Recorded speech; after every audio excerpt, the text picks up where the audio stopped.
He had nothing, no home, no hope. But one decision changed everything. The sun rises over downtown Los Angeles, casting gold light on cracked sidewalks, bus exhaust, and alleyways forgotten by the city. Cameron Reese, 31, wakes up under a blanket of newspaper in a narrow space behind a convenience store. His beard is patchy. His shoes are worn through at the heels. And all he owns fits in a torn duffel bag. Once, Cameron lives in a modest one-bedroom apartment, works at an auto body shop, and spends Sundays at his mom's for dinner. But after she dies suddenly of a heart attack, things spiral. Depression sets in. He misses shifts, gets fired. Then the bills pile up. He sells everything: TV, couch, even his tools. And then the apartment is gone too. For 3 long years, the streets become home. Every day, he walks past people who pretend not to see him. Until one day, someone does. It's a gray Tuesday morning when Cameron sees a man in a navy windbreaker handing out clipboards near the shelter. His name is Mr. Isaac Grant, a retired executive who now runs a community reentry program called New Pathways. You ever work with your hands? Isaac asks, scanning Cameron's rough, grease-stained fingers. Yeah, auto mechanic. Used to. B. Ever thought about starting your own thing? Cameron laughs bitterly. Man, I don't even have a phone. Isaac doesn't flinch. Doesn't mean you don't have potential. He offers Cameron a spot in a 6-week business boot camp. Meals included. Temporary housing covered. All he has to do is show up. It's the first real offer of hope in 3 years. Cameron takes a deep breath and says, I'm in. The boot camp is no joke. Early mornings, business planning, financial literacy, public speaking. Cameron struggles. He barely knows how to use Google Docs. But Isaac sees something in him, a raw spark. You're not broken. He tells Cameron, you're rebuilding. In week 3, Cameron develops an idea. It hits him while watching a man try to change. A flat tire in the shelter parking lot. What if there was a mobile auto service that catered to low-income neighborhoods? He sketches the idea on a notepad. A van, a set of tools, a small app, basic repairs. Affordable rates. He calls it Wrench Way. Fixing cars, fixing lives. Hey, if you're enjoying Cameron's journey so far, hit that like button and subscribe to the channel for more real-life inspiring stories. Let's grow together. After the program ends, Isaac connects Cameron with a local nonprofit that awards microgrants. Cameron pitches Wrenchway nervously to a panel of 4 people in suits. He doesn't have a degree. He doesn't have a resume. But he has fire. And he has a plan. They approve him for $5,000, enough for a used van, tools, and insurance. It's the first time someone bets on him in years.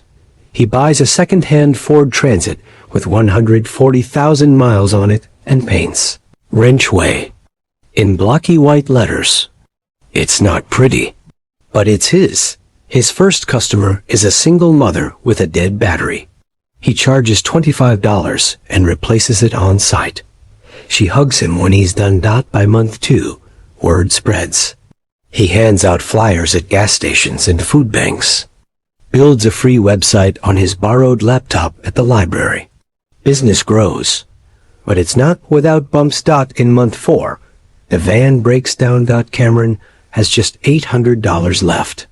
It's a crossroads moment. He can either fix the van or pay next. Months rent. He chooses the van. He sleeps in it again for 2 weeks. But he keeps fixing cars, jump starts, oil changes, brake replacements. Sometimes customers don't pay. Sometimes they tip extra. Cameron starts documenting his journey on TikTok. Day 103 of building Wrenchway out of nothing. The first video flops. The second gets 12 views. But the fourth? It goes viral. In the video, Cameron helps a veteran fix a brake pad on the side of the road and refuses to take money. His caption reads, "I was homeless last year. Today, I run a company that helps people who can't afford the dealership." It gets 1.2 million views in 2 days. Suddenly, his inbox is flooded. Local news wants an interview. A former mechanic from Idaho sends $200. A retired investor named Gina Torres emails, "Let's talk growth." Gina has a soft spot. Her son was once homeless. She meets Cameron at a food truck and listens to him pitch over tacos. "I don't want to get rich," he says. "I want to make repair services accessible, fair, and I want to employ guys like me, guys who just need a chance." She pulls out a folder. It's a $100,000 angel investment contract. "You've got something real here, Cameron. I believe in you." With Gina's funding, Cameron buys 3 more vans and hires 2 mechanics, both formerly incarcerated, both out of work for months. He trains them himself. They expand to Compton, East LA, and Long Beach. He develops a basic mobile app so customers can schedule repairs. It's clunky but functional. He reinvests every dollar. He still lives in a modest studio apartment. No fancy watches. No sports cars. Just grit and purpose. In year 2, Wrenchway crosses $1.3 million in revenue. Cameron doesn't just fix cars. Now he restores dignity. 3 years after sleeping behind a convenience store, Cameron is invited to speak at the LA Business Summit. CEOs, investors, politicians.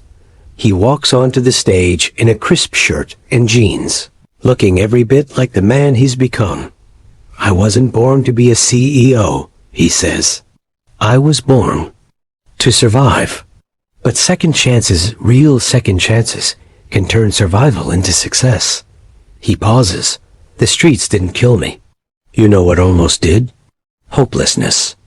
So I made it my mission to build a company that gives people hope while fixing their cars." The crowd rises to their feet. Today, Wrenchway operates in 11 cities across the U.S.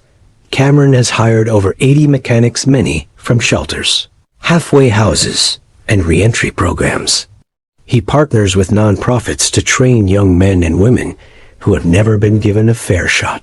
He launches Wrenchway Academy, a free 6-week training boot camp that teaches mechanical skills, customer service, and financial literacy. The program is funded entirely by the business. He still drives his original van once a week, just to remember. If this story moved you even just a little, hit that like button. It lets us know that stories of transformation and triumph matter.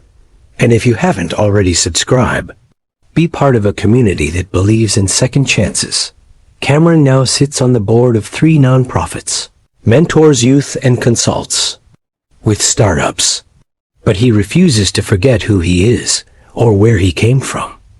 Every night, before locking up the shop, he writes in a fresh journal a habit that started during his time on the streets.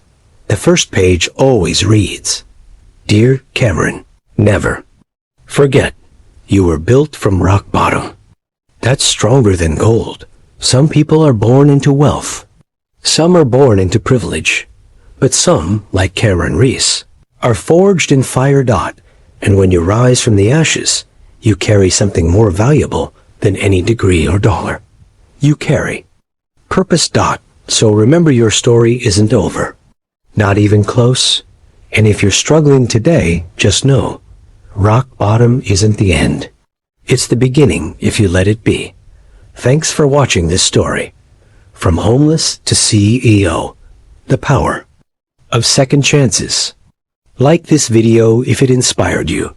Subscribe to the channel for more powerful stories that will move your heart and spark your dreams.